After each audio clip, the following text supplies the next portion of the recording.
And now, you're tuned in to RBLR, the home of Tampa Bay's Reveler Sports.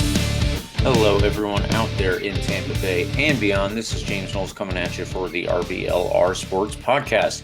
I am here with my usual co-host, Carlos, and we always start, Carlos, by asking how you're doing. I'm not going to change it up this week. I'm just going to go ahead and ask it. How are you? James, I'm doing great. I'm in my apartment here in DC. Really excited by the news we've gotten about the Rowdies over the past couple days. Really excited to talk about it here. What's going on in my life? I went to a Georgetown basketball game yesterday. We lost. We're currently on a 27-game conference losing streak, James. That's not good, to put it lightly. We're not doing too hot. But you know what? I'm glad I'm here to talk about Rowdies soccer. Get my mind off of basketball for a little bit. So before any of that, though, James, how are you doing? What's going on in your life? Yeah, I'm doing okay. I am just as happy as you are about the new Rowdies news. There is not just the topic for today's whole episode, but in fact, Carlos, we have made a signing, and it is a big one, both literally and figuratively. It is a big one. But let's do what we came here to do, Carlos. Tonight, we originally had it in the script to talk about the Rowdies schedule. That's right, everyone. The schedule is out for the entire season, not just the home opener. And we have every single game to go through. And Carlos, I think that, there's a lot to go over, not just because of, literally these are the games we're playing, but there's a lot to talk about in terms of tough months, or maybe some fun little road trips that people could have, maybe some fun long road trips that people could have. There's a lot to go over here. There's so much to go over, James. I'm really excited to kind of talk about some of the matchups I'm looking forward to the most. I think the biggest thing that's going to be new and exciting for me this season is those more regular road trips out west, to your San Diego Loyals, out west to, who else are we going out far to? I mean, we're going out west, James. We're going to Las Vegas again, Rio Grande Valley. It's going to be a blast. I'm really looking forward to those matches. I'm really looking forward to a couple new stadiums that we've never seen the Rowdies play in. Exactly. Always really cool to see a new venue, new fans. That being said, I would like to make those fans very disappointed at the end of the night. But it is cool to see the fan culture around the country, kind of how we differ across the USL. But James, I'm really excited about that. What about yourself? Yeah, that's another one of my favorite things about soccer, is just seeing how different people celebrate things differently. We got a ton of that during the World Cup, obviously. And as I said in a previous podcast, watching Argentina fans celebrate after each one of the goals and then the final whistle against France, I think that I've been doing that pretty much ever since the World Cup ended. So maybe we'll cut that down a little bit on scale and size it to the USL Championship, but there's still plenty to do for us as Rowdies fans. So yeah, let's just get into it here. Right beforehand, I do want to say, please follow RBLR Sports on Instagram, Twitter, and Facebook at RBLR Sports. And of course, please like and subscribe to our podcast on all major podcast platforms. Now, Carlos, if you could, let's go through the schedule here and just do the broad strokes before we actually break it down, and we will list every game that the Rowdies have. For sure, James. So really, really, really broad level looking down at this. We have 3 games in March, 5 in April, 4 in May, 4 in June, 5 in July, 4 in August, 7 games in September. Very notable. And 2 in October. And that's not to mention any Open Cup games and whatnot that we could be playing. Exactly. April and May. So expect April to be a crowded month as well. Who knows, if we keep making that run, we could be looking at May and June to be a bit more crowded as well. And I think we're all hoping for that, James. So that being said, any potential playoffs that follow will be with the top 8 teams in each conference making the playoffs, which will be in a single elimination format, and will return to a fixed bracket format as well, somewhat different to what it was last year. If you remember, I believe it was the top seed in each conference would just play the lowest advancing seed. So it wasn't necessarily a fixed format, fixed schedule, fixed bracket. But this year we will be going back to that. in a 16-team bracket. I'm very excited for that. I like stability in my life, James. Me too. I hate I don't know, the not knowing what's going to happen next round. I like to play it all out. I like to make my bracket. You can't really do that too much with a format like we did this past playoff. So very excited about that. So excited here in a minute to talk about the games I'm looking forward to. Any games that jump out to you in particular? There are definitely several games that jump out to me. Briefly, I do like the idea that you just mentioned of having a bracket to fill out because, in all honesty, that's kind of one of the things that USL Championship was missing last year. What drives fan engagement more than telling people, "Hey, go choose who you think is going to win the whole thing"? And right. Also, you can't figure out how to do it because who knows who's going to play what. But right, that's a separate thing. I think that USL could definitely get some more people involved just by having that. But yeah, let's get into the actual games here, and then Carlos, we'll break it up month by month, and then I want to definitely get into those individual games that do stand out here, like you were mentioning. So I'll start us off here with the month of March. Our first game is in March, obviously, and that is a home game on a Saturday to Indy 11. So that will be our home opener and season opener as well. It was likely that all home games would be at 7:30 according to the press release. So keep that on your calendar. Then the following Saturday, we are away to Orange County SC in California. And the following Saturday, we are away again to Charleston Battery. So that is the opening month, March. And Carlos, I will turn it over to you for April. After an exciting March into my birthday month, James, April 1st, it's no April Fools. We'll be hosting Birmingham Legion FC on that Saturday. 7 days later, we'll be hosting Miami FC in a game that I'm excited to be back for. I'll be back on break for that one. There we go. Wednesday, the first Wednesday home game of the season, we'll be playing against Charleston Battery before we hit the road on a Sunday to play San Diego Loyal SC. Sunday night football, but the other type of football here, James. Saturday, Detroit City FC on the 29th, the next weekend. It'll be a action-packed April with an Open Cup game sprinkled in there somewhere. We'll see what happens before May. Yeah, in May, we start on the 6th. That is a Saturday at home versus Phoenix Rising. So we actually get to host this time. And that is obviously a very cool little tidbit. The next Saturday, we host again against Detroit City. So we will have already gotten Detroit City and Charleston Battery out of the way by May. Wow. Very interesting there. The next Saturday, we are away, this time to Rio Grande Valley in Texas. So keep an eye out on that. And the Saturday following, we are hosting Colorado Springs Switchbacks. We went away to Colorado Springs last season. It didn't go so well. And I'm hoping that we are able to turn the tables on this fixture. Yeah. Going into June as the summer starts, we're hosting Sacramento Republic Saturday the 3rd, and what will be a fantastic matchup. I've been looking forward to playing Sacramento for so long. I think a lot of people have been saying that.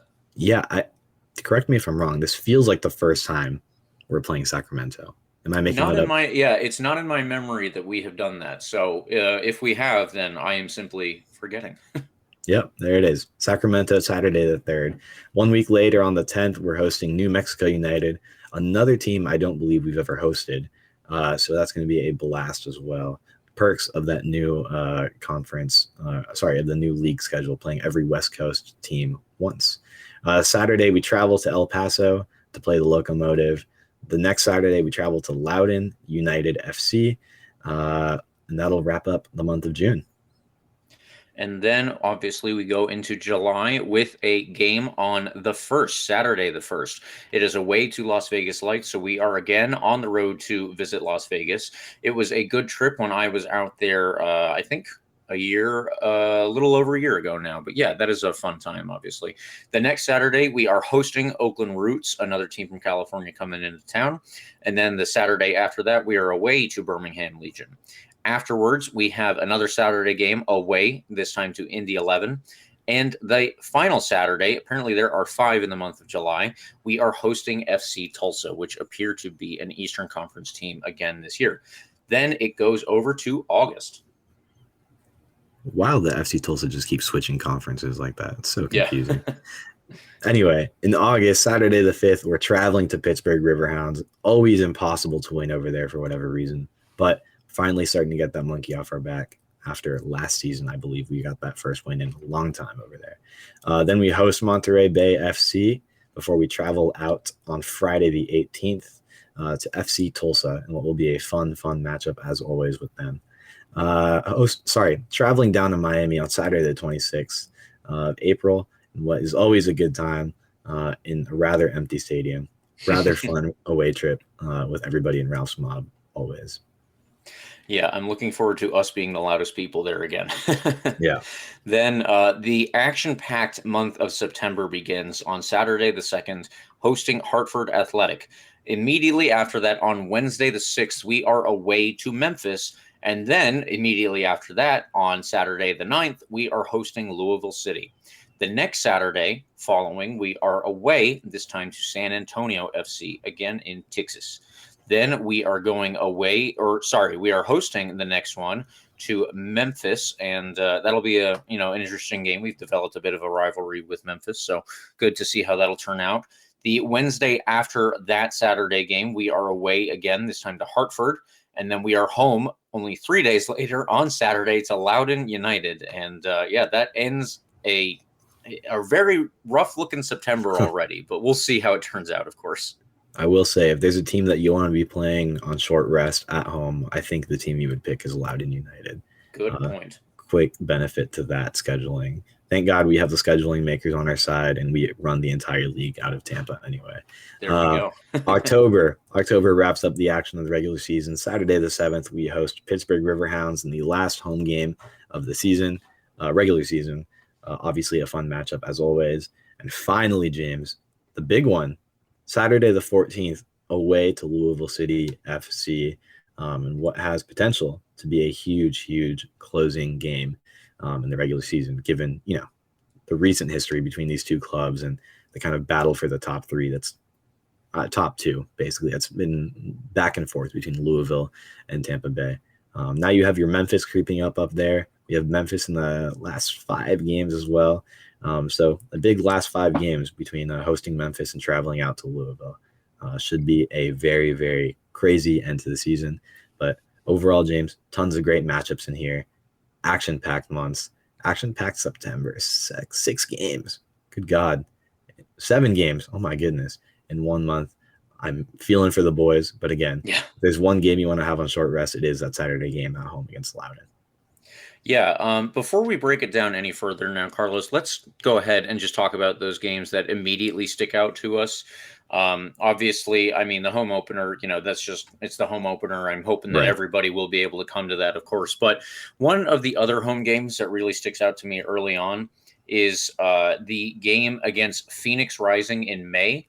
Now, we had developed a bit of a rivalry with Phoenix just because of the success of both our team and their team over the past couple of years. As I'm sure almost everyone listening knows, 2020, during the COVID year, we were supposed to play them in the final for the whole USL Championship. Unfortunately, several Rowdies players came down with COVID, and that was when everybody was going to, we didn't know the extent of COVID, and it was best protocol, obviously, to just shut the game down and kind of call it quits on the season. So we had an Eastern Conference champion and a Western Conference champion and no USL champion. We did not get to play them. Then the following year, it looked like it was going to be pretty similar. Obviously, Tampa Bay ended up making the final while Orange County did, and we know how that one went. But along the way this past season in 2022, we had to go out to Phoenix when they were having a bit of a rough year. We didn't realize at the time how rough a year it was. And we kicked the pants off them. We did really well, and I think that was kind of the beginning of it for Phoenix and their fans realizing that was not going to be their year. Obviously, they're going to retool and try and make themselves a little bit better. So them coming here when maybe they're a better team than when we went out there, I think that's going to be interesting to watch. Oh yeah, that game is something that's just constantly in my mind. That game out in Phoenix. Was a game that everybody was a little bit nervous about, really not wanting to drop that game against Phoenix. And who would have imagined that it would turn out like that? Just to remind everybody, Phoenix got the opening goal of that game. I thought it was over off the bat. I lost my confidence. I was so upset. And out of nowhere, just a barrage of goals. So definitely making up for a fun matchup. That 6th of May will be a blast. One other game, literally the next weekend, I'll point out, James. Detroit City, always fun. They always travel well. Great supporter culture out there, as everybody knows. Will be fun to have their fans here. And then one more I'll mention, going back 1 month here, James. Wednesday, the 12th of April, at home to Charleston Battery. This is the Lee Cohen Derby, James. This is the one everybody's been waiting for, I think. I mean, this this is the slept-on rivalry here, I think, between Lee Cohen and us. I don't know. I feel like I really want to take a Charleston player. They feel like they're building up something really, really good over there. This is a sleepy, good matchup. Charleston's building up a really good team under everybody's nose. And I think they're going to be serious contenders in the Eastern Conference from one season to the next. I know last year they had, the season they did, which was frankly horrendous. It was really, really bad. But I think they're going to have a serious turnaround with Lee Cohen at their head. They're building up a really good team, like I've constantly mentioned over the past couple of weeks. And I don't think I think they're legit. I'm not trying to overhype them or anything. I just think it's going to be a really, really fun matchup when we host them that Wednesday. Unfortunately, that is a Wednesday game. Always means slightly less attendance than normal, but going to be a good match nonetheless. Yeah, I think just like what you said, Lee Cohen is obvious. I mean, everyone who has followed the Rowdies for the past couple seasons knows how good a general manager Lee Cohen is. He's obviously going to bring in good pieces. He's going to bring in a good coach to handle all of those pieces. And the only solace that I can really take from this, Carlos, is that I think we're getting Charleston Battery out of the way pretty early. And maybe they won't have had time to, really gel and actually make a team out of all of these players. So that's what I'm hoping for, in all honesty. Maybe we get the jump on them before they actually have some time to build up, because we've had rough stretches against Charleston, even this past year when they were pretty bad. They nicked several points off of us. Yeah. And if you go back a little bit farther than last year, they were, one of the worst teams for us to play against. I remember, I believe it was either 2020 or 2021, but there was a player in their midfield, Scottish guy, Robbie Crawford, who I believe is now out in California with one of the teams there. But he was such a pain to play against. And he was a very good player. And, ultimately they beat us, I think, 3 out of 4 games in one of those seasons, but we beat them in the playoffs, luckily. So, it's not like, we have a rivalry with every team in this league, but there's some history with almost all of them. You can say that for sure. Yeah, and I remember that Charleston game at home last season in particular was one that I came on here and talked about. When we get to the end of the season and we're wondering why we're down a couple points away from first and second place, that's the game you're going to look back and think about. And I was right, James. I mean, that game was one that haunted us all the way to the very end. A couple of games like that where we had serious drops points. Charleston's always a tough matchup, even when they're bad. So who knows what it's going to look like when they're good. Yeah, it's going to be crazy here. All right. Well, before we move on to our next segment, just want to take 1 second to say, please know that liking and subscribing is free, and we love when you do that, of course. But if you think you might need some new threads coming up this year, you can also support this podcast just that little bit more by heading over to shop.rblrsports.com, checking out all of the designs that we've got going on there. There will be a link in the description, and if you find that you do like something, you want to buy it, you've got it in the cart, maybe you want to take 10% off, here's a promo code COYR for Come On You Rowdies. Please go check it out, and I'm sure you will find something there. Now, Carlos, I want to take us into our next segment here, which is breaking it down a little more in depth even than we already have, because there is still more to talk about in terms of the schedule breakdown and what it means for us going through the whole season. And like I said earlier, I would definitely like to get into what will be some cool away trips to take if anyone like myself, possibly like maybe you, Carlos, is so interested. So the first thing that I noticed here going through it, there are almost all Saturday games across the season. There are 3 Wednesday games, only one of those is at home, and 1 Sunday and 1 Friday game. But otherwise, it is all on Saturday. I think that that makes it better for us as USL Championship fans. Oh, yeah. That is easier to attend just because I have to justify going across the bridge on a Wednesday night if I don't work in St. Pete. If that's your life and it is my life, then that is the way that you have to look at it. And if you're getting home after 10 p.m., are you going to be sleepy for work? Is it worth it the next day? Maybe you've got 3 meetings in a row. I think that this just makes it easier for everyone to attend. And I personally prefer that in a schedule when they're thinking of the local fans who are actually attending the games. Oh, yeah. No, that's a great point, James. It is a note here that every game except one is on a Saturday, with the notable exception of that Wednesday game against Charleston that I brought up.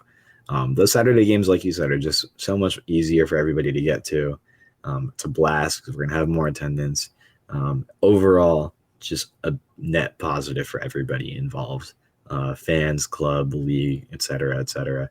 It's going to be a blast. I think everybody's going to get great value for their buck on the season tickets, especially because of that reason.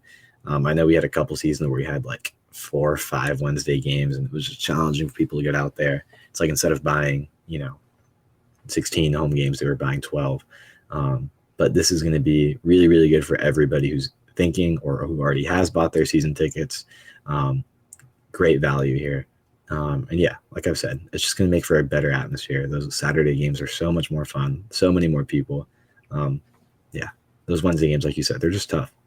Yeah, they can be tough. And, that's without thinking about all of the potential accidents that you run into when you're trying to cross the bridge if you have to do that.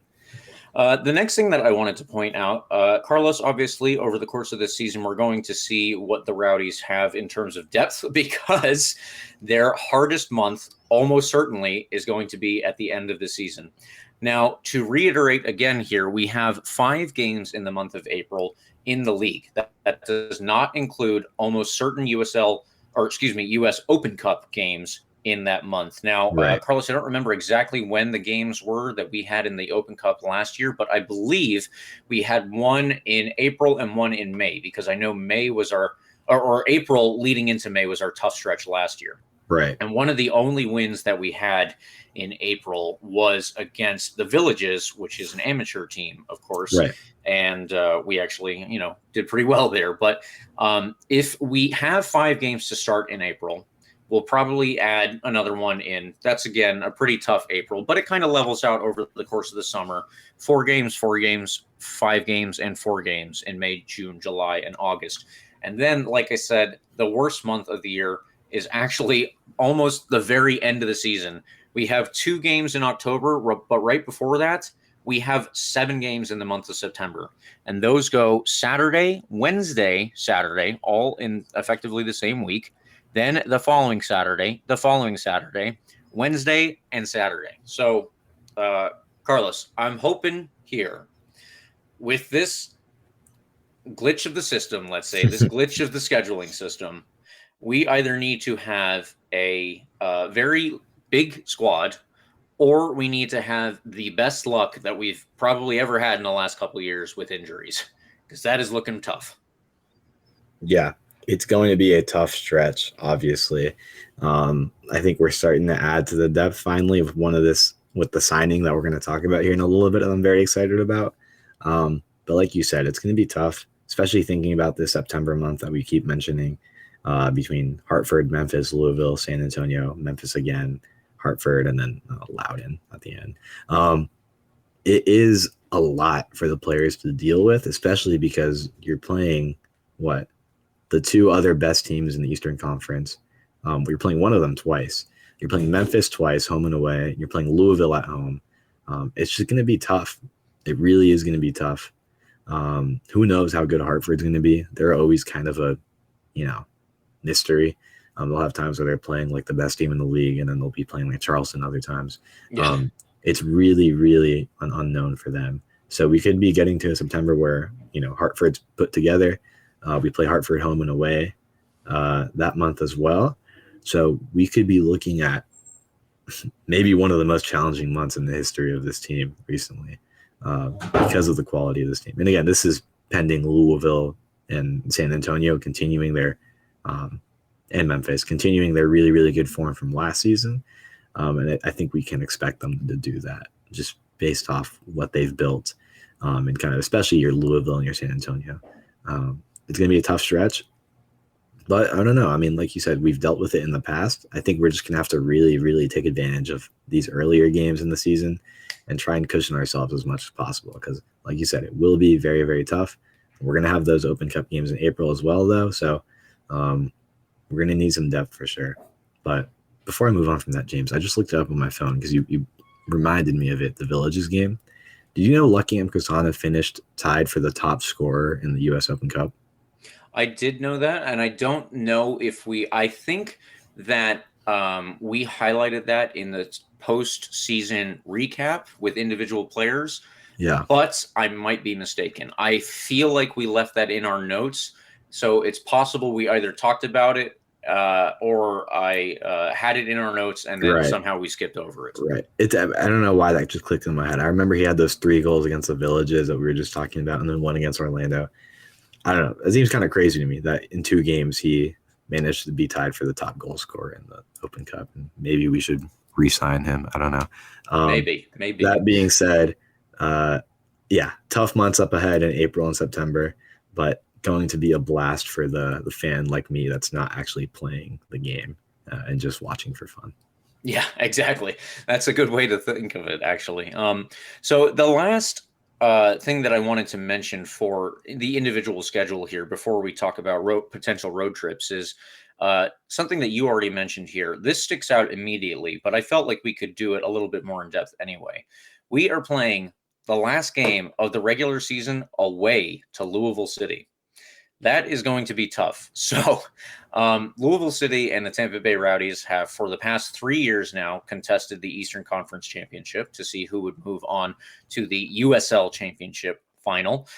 With that being said, it's going to probably be an important 3 points if 3 points are going to be won that day. Yeah. But the thing that you really want to do, and let's go back to 2021 here for a second. 2021, we were extremely successful all the way throughout. You know, maybe we overshot maybe we were getting a little bit more lucky than we had with the talent we had, whatever.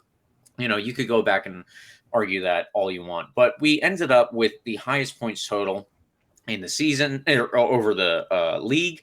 And I believe the record for most points in that amount of games played as well. So take all of that into consideration. We didn't do that with, the last game of the season. We didn't do that with the last couple games of the season. You have to do something like that from the very first game all the way through the year. You can't start and we dropped all 3 games in March. I guess we got to pick it up now towards the end of the season. No, just like what you said a couple minutes ago here, you have to have a cushion when you go into this end season period. And especially if September is going to be the toughest month, you definitely need a cushion before you get into that. You should expect to take some number of points there. 7 times 3 gives us 21 potential points to win. How many are you actually going to get out of that? I'm not entirely sure when you see the games that we're playing. Obviously, you mentioned we're away to Memphis. We are away to San Antonio. We're hosting Louisville City. And we're also home to Memphis, all in that 1 month. If we don't have a cushion ahead of that, that's going to probably be a series of drop points just because by, the law of averages, that many games against tough opponents in such a short time, it's going to catch up to you. I really hope that we have built ourselves up beforehand and you and I aren't getting into, the week before October 14th and we're being like, okay, well, it's 3 points, do or die. That's going to be a bad time, Carlos. Yeah. I'd rather, I'd rather just win the whole conference. If we can just win every game, why not? Whatever. But like you said, that last game, I hope it's not as meaningful as I think it will be. And I hope it's just kind of, for maybe a second or first place or second or third position. I don't know. Hopefully by that point, we're pretty locked in at a second seed, at least third seed. I think we have, we've built a culture here where we're just kind of expecting to finish at least second, hopefully first in the conference every year now. And I feel like that's an unreasonably high expectation every season. But like you said, that won't happen if we drop more points than we should leading up to that September month. And that's not to say there's no tough games leading up to that, because we are going to have to go away to your Detroits, to your San Diego as well. Orange County, we're going out there. They're a pretty decent home team, despite, how not good they were last year. Away to Charleston. Like, there's going to be a lot of tough games ahead before getting to September. So, like I said, I don't know. It's going to be a blast to watch. It might be kind of frustrating to watch at times too, but it will be a fun season nonetheless. And I don't know. It really is hard to kind of make a prediction at this point about how many points we'll get out of September, maybe out of March, out of April, with the roster we have right now. But I'm looking forward to seeing what Neil Collins is building with the front office right now, kind of what the direction they're going in is, and what the depth is going to look like going into preseason. Because like you said, that is going to be a huge piece, given those big stretch of games. Unfortunately, the reality is there's always an injury, 2 injuries, 3 injuries throughout the season as well. So we're going to need a lot of players, James, and a lot of players who can step in at any given moment. So a lot of preseason, a lot of offseason ahead still, a lot of preseason to go. I'm looking forward to seeing what he's cooking. Yeah.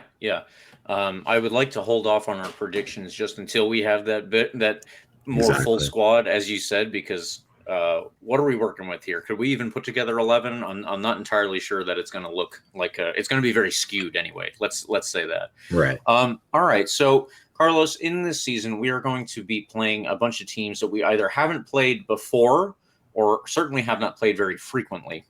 And most of those are coming from the West Coast, of course. Now, we host Phoenix and Colorado Springs in May, so that will be cool for us to host them. We were supposed to do that again in that 2020 USL Championship final that never happened.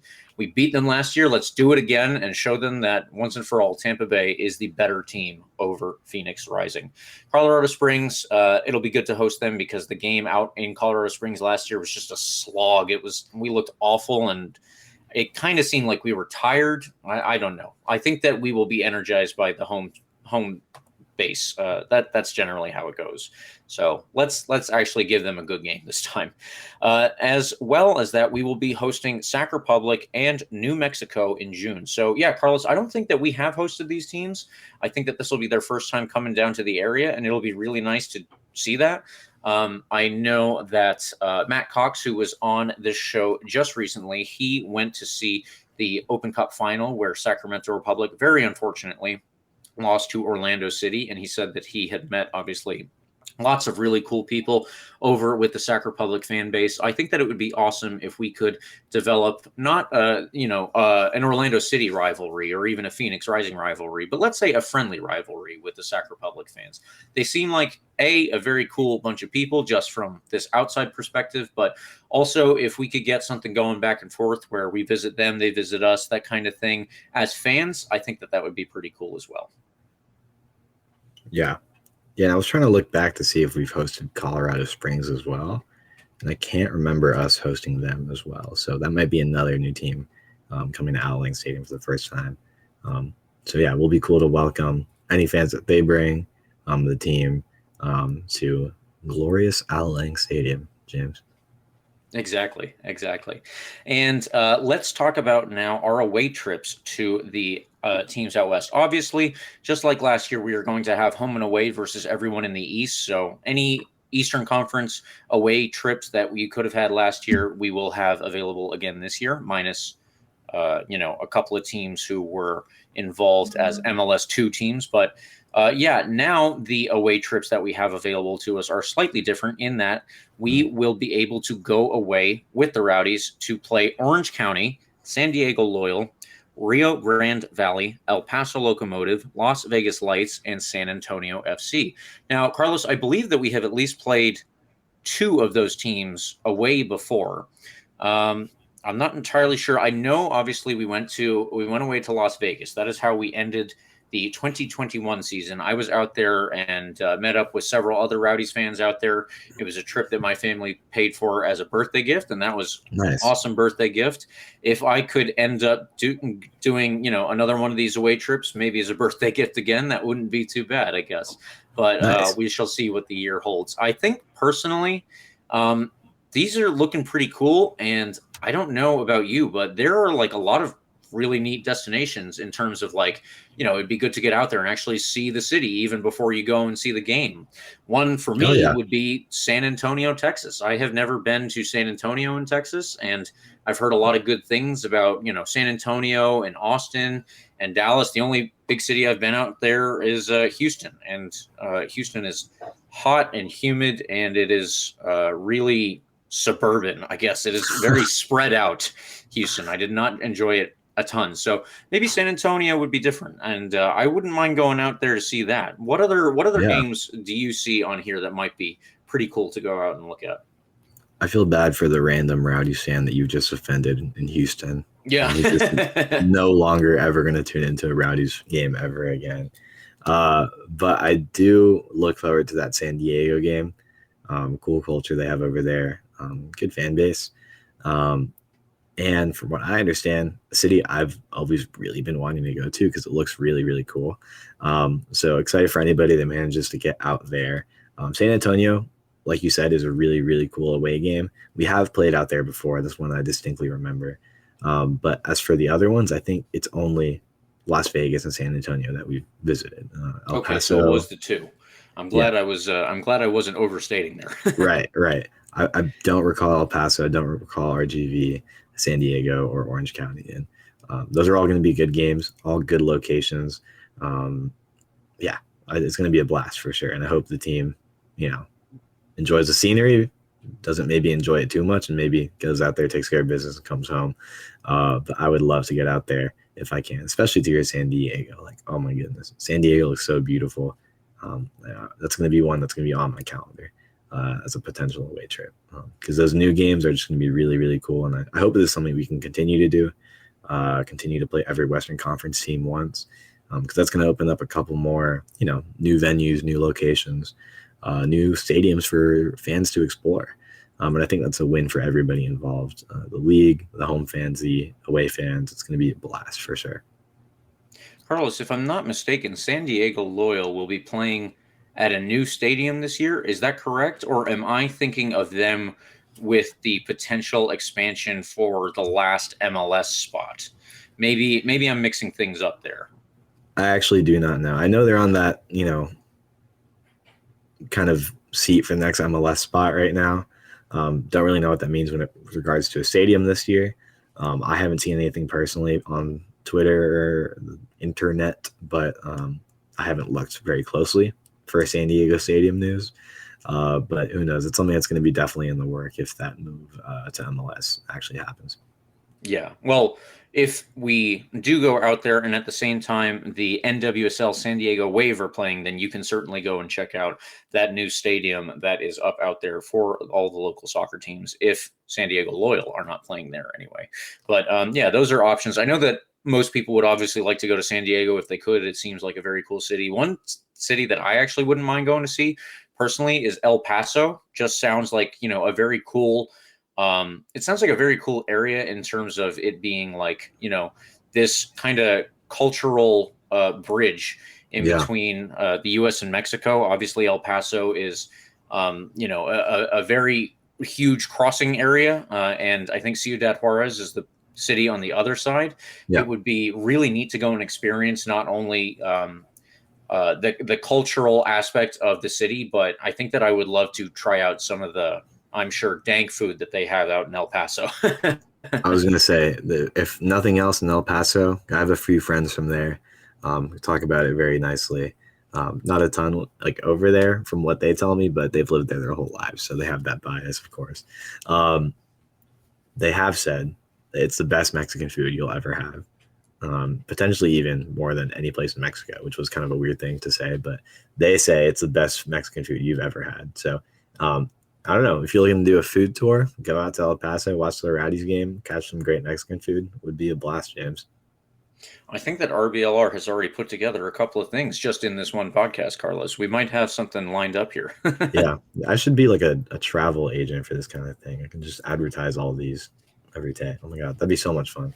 Might change my career path while we're speaking about this. Yeah, are there soccer travel agents out there? Because if There so, has to be. I would like to just throw my name into that hat. If so, There 100% has to be. That sounds like something that definitely exists out there. And if it's not, entrepreneurship, James. there we go. Okay, RBLR times travel agency. Yeah, there you go. That'll be the next project. All right, Eureka, make sure you write down all of our good ideas here. So we will move on now into our extra time segment, and there are a couple more things that are very important for us to talk about here, Carlos. Do want to say the Rowdies should be making some announcements this week. Keep an eye out on Twitter, of course. And because we are recording today, Carlos, we have one of those signings to talk about. This is, I said earlier, this is big. It is big not only because it is a forward, but he is a big dude. JJ Williams is coming to Tampa Bay. Woo! JJ Williams, if you have not heard, he is, he's coming here, and he played for Phoenix Rising, Birmingham Legion, FC Tulsa. He's been pretty well all over this league already, and he's a young guy. He went to the University of Kentucky, left with a Generation Adidas contract, which means he did not graduate. He left school early to join the pro ranks in MLS. Unfortunately, it never worked out for him there for whatever reason, Can't really say what the coaches along the way have told him, but he is now on the way to Tampa Bay.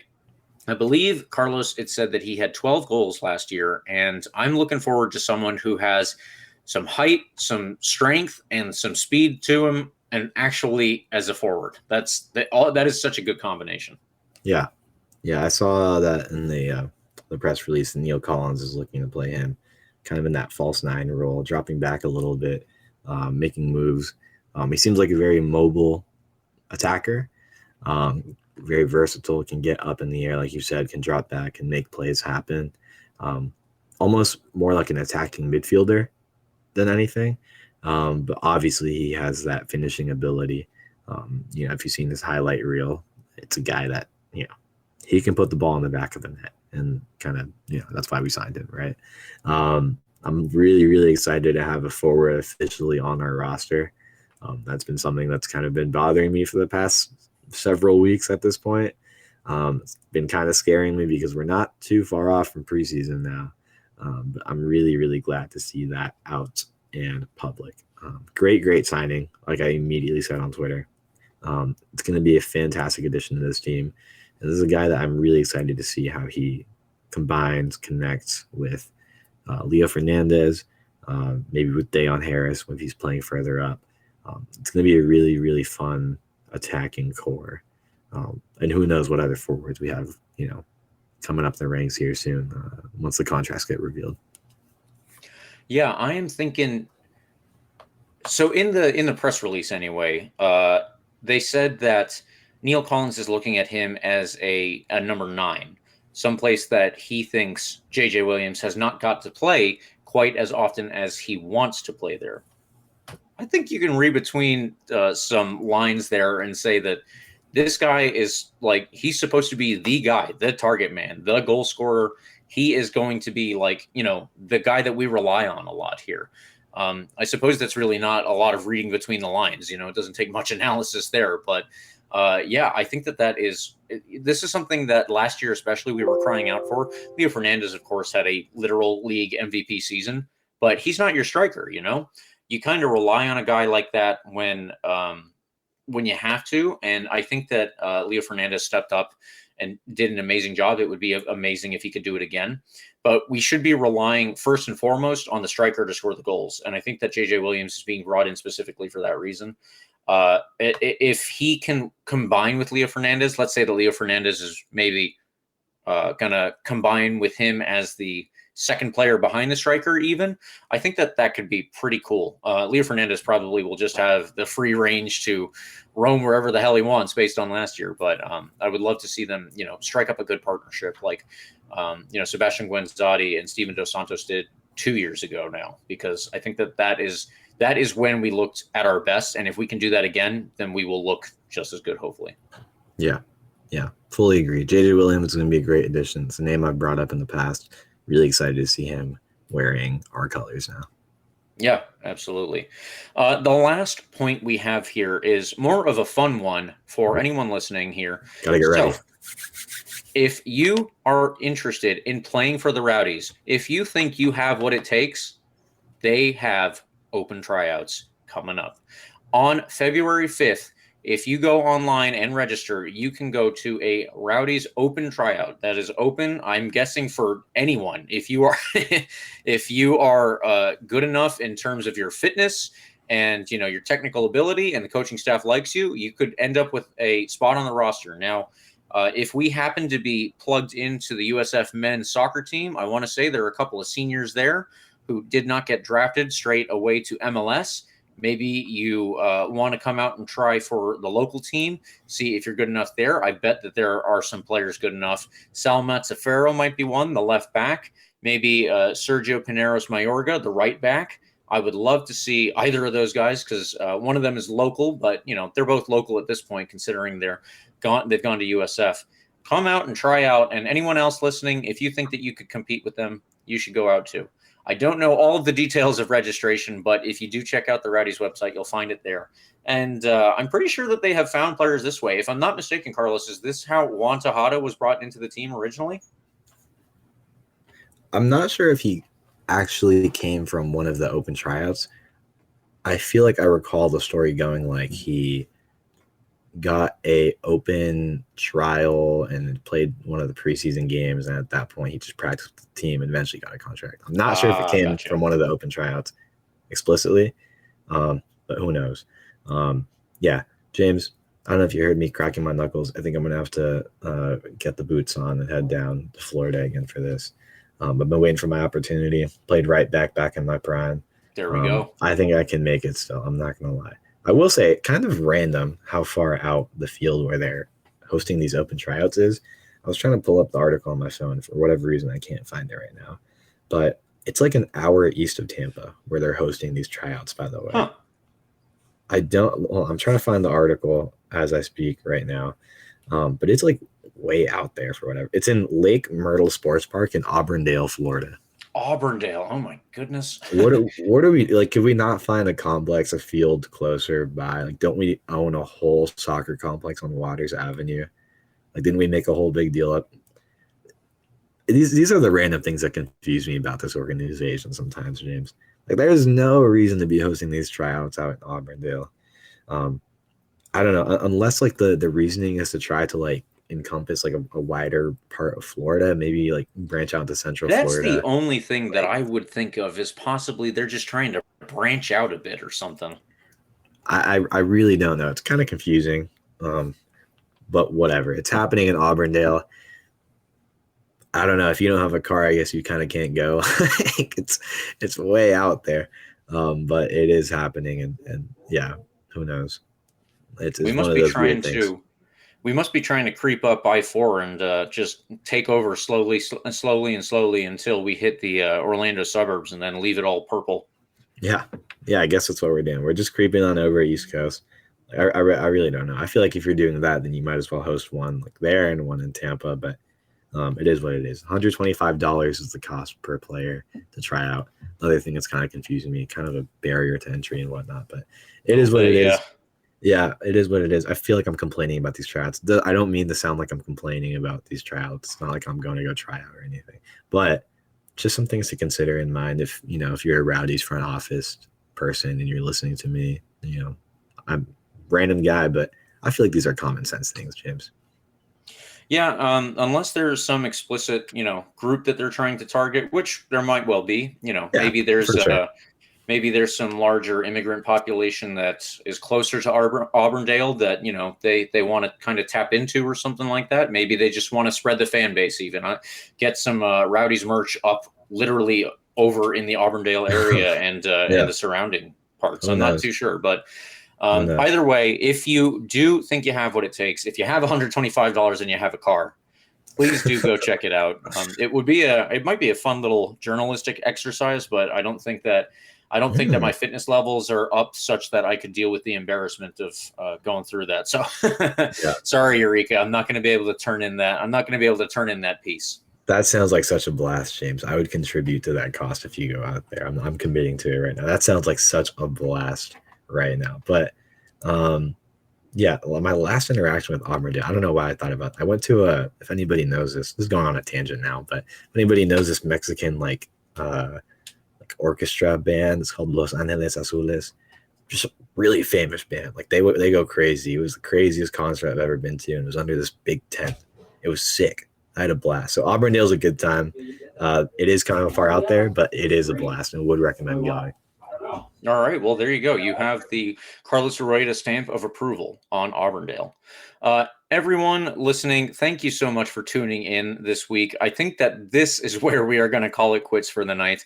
And it was a good one. It was a good one to talk about all of this stuff. And of course, the tryouts at the end here. Please follow RBLR Sports on Instagram, Twitter, and Facebook at RBLR Sports. You can get at me on Twitter if you'd like. I am at RBLR James K. Carlos, what about you? I am at Carlos TPA10 on Twitter, and those are my loud roommates in the background. Come follow me on Twitter. I'm tweeting about the Rowdies, Georgetown basketball, the usual. You know, that's Jacob, my roommate, on the other side of the door. He doesn't have a Twitter, so you can't follow him. But you can follow me, Carlos TPA10, and I'm sure I love chatting with random people that follow me. It's kind of an issue. I spend way too much time on social media. So if you follow me, I guarantee you I'm willing to chat. I don't know. I like meeting people. So drop a follow, send a DM. Who knows? Who cares? Ask me a question. I don't know. You want to talk about Georgetown soccer? You want to talk about Georgetown lacrosse? I don't care. Just shoot me something. I'm bored. All right, Carlos. Afterwards, I'm going to ask you here where you think Daniel Wu is going once he's graduated. And I don't know if he actually got drafted to MLS or not, but we'll see. Please like and subscribe to our podcast. We are on Spotify, the iHeartRadio app, Apple and Google Podcasts. We are on YouTube and all other major podcast platforms. And with a schedule out for us to play this upcoming season, we will say, come on, you Rowdies.